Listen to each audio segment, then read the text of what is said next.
विजय कुमार जी पालीवाल से। गुरुदेव आपके चरणों में कोटि कोटि दंडवत प्रणाम।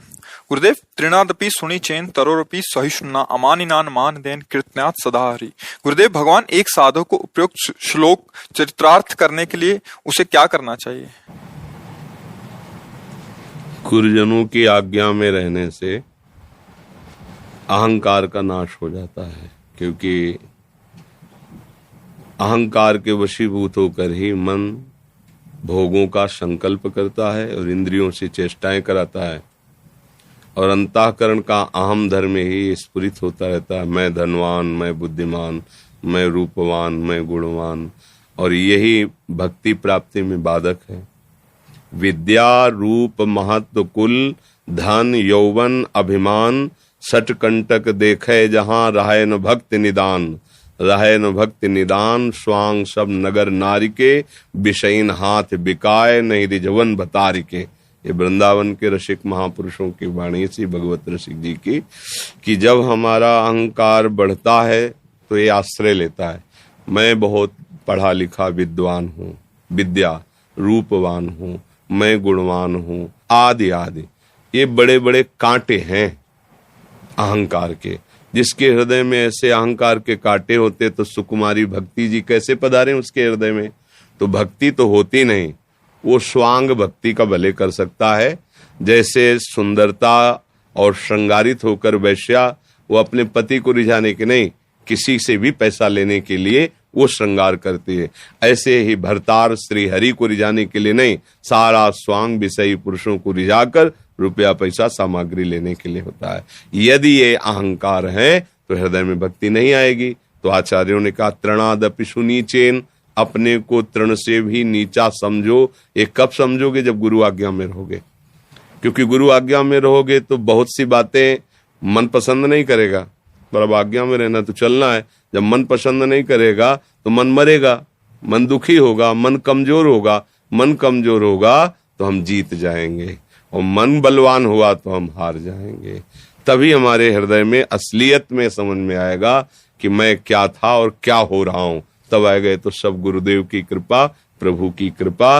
नहीं तो मैं तो बहुत नीच आचरण वाला था। अब आ गया तृणादपि सुनीचेन। अब उसके हृदय में ये बात आ गई कि वास्तविक मेरे ऊपर जो कुछ है सदगुरु की कृपा है, श्री जी की कृपा है। कृपा का परिचय मिलता है, अहंकार का नाश होता है। ये गुरु कृपा का स्वरूप। इसीलिए कहा गया मोक्ष मूलम गुरु कृपा। हम संत सदगुरुदेव शास्त्र ये गुरुवाणी ही है, इनकी आज्ञा के अनुसार चले, मनमानी आचरण ना करें तो धीरे धीरे अहंकार नष्ट हो जाता है।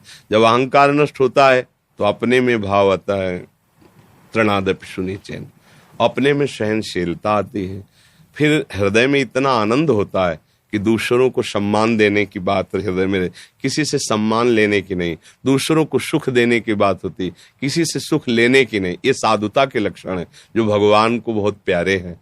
तो अमानिना मान देना है, और कीर्तनिया सदा हरि, सदैव श्री हरि का नाम जप, नाम कीर्तन करते हुए खूब सहनशील, अपने को सबसे छोटा, सबको सुख देना, मान देना, ये भगवान की प्रसन्नता का हेतु है। ऐसे भजन करने से वो भगवत प्राप्त हो जाता है, भगवत प्रेम को प्राप्त होता है। समझ पा रहे? शुभम जी उदयपुर से।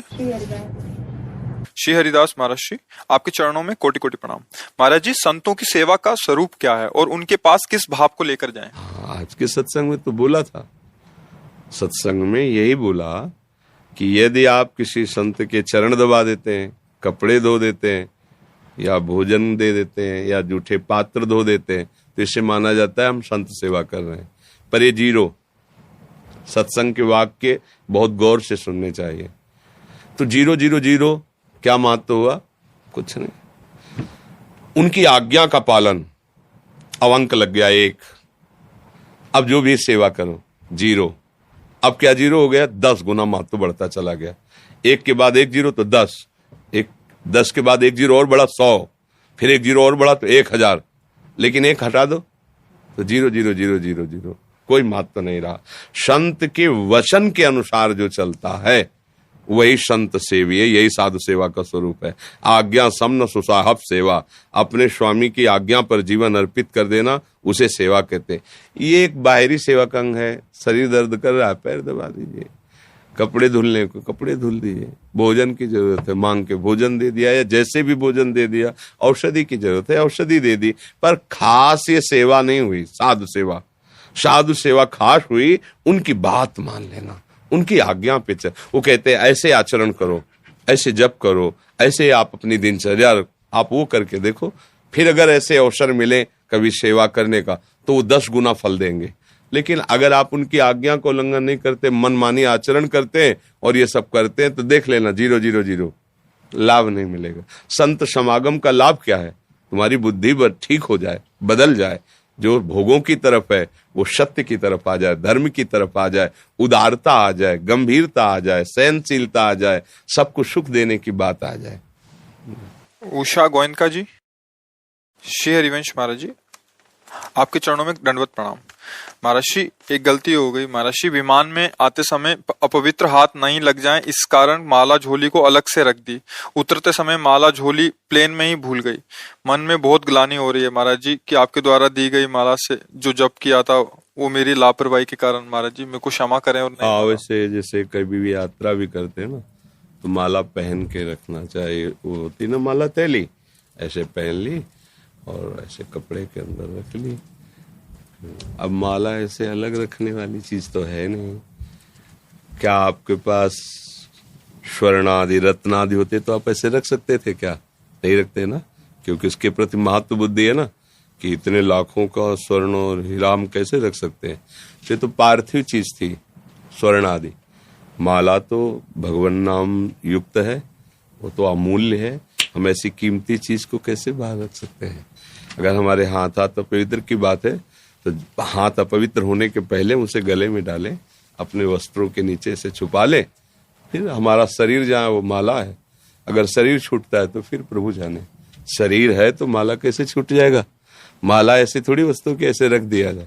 माला प्राणों से भी अधिक प्यार करना चाहिए, क्योंकि वो हमें प्रभु नाम जपवाती है और उसमें सामर्थ्य आ जाती है। ऐसे ऐसे जब हम मन का तुलसी जी का करते उसमें शक्ति आ जाती है। तो भूल हो गई, गलती हो गई, आगे से मत करना। दूसरी नई माला प्रसादी करवा के ले लो और खूब भजन करो। रवि रंजन मिश्रा जी, जय जय श्री हरिवंश, जय जय श्री राधे। गुरुदेव, मैं भारतीय वायुसेना में कार्यरत हूँ। गुरुदेव, मैं समस्त परिवार के साथ आपके चरणों में दंडवत करता हूँ। प्रभु जी, आपके अनुकंपा और कृपा से प्रभु में प्रेम, श्रद्धा और विश्वास दृढ़ हुआ है। आपके मार्गदर्शन के अनुसार अब अपने कर्म को प्रभु के श्री चरणों में समर्पित करते हुए श्री सीताराम और श्री राधे श्याम जुगल नाम का स्मरण करता हूँ।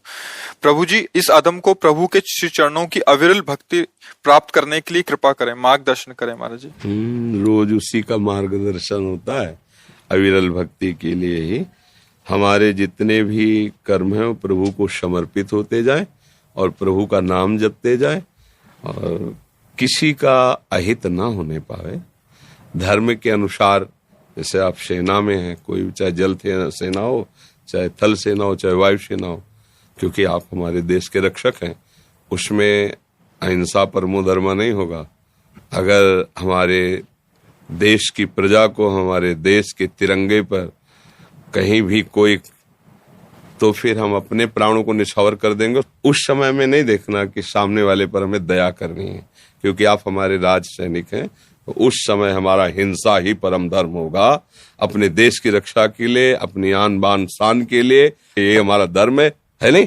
तो बस नाम जपते रहिए, हर कर्म प्रभु को समर्पित कीजिए और देश सेवा के लिए तत्पर रहिए। बस इसी से भगवत प्राप्ति हो जाएगी।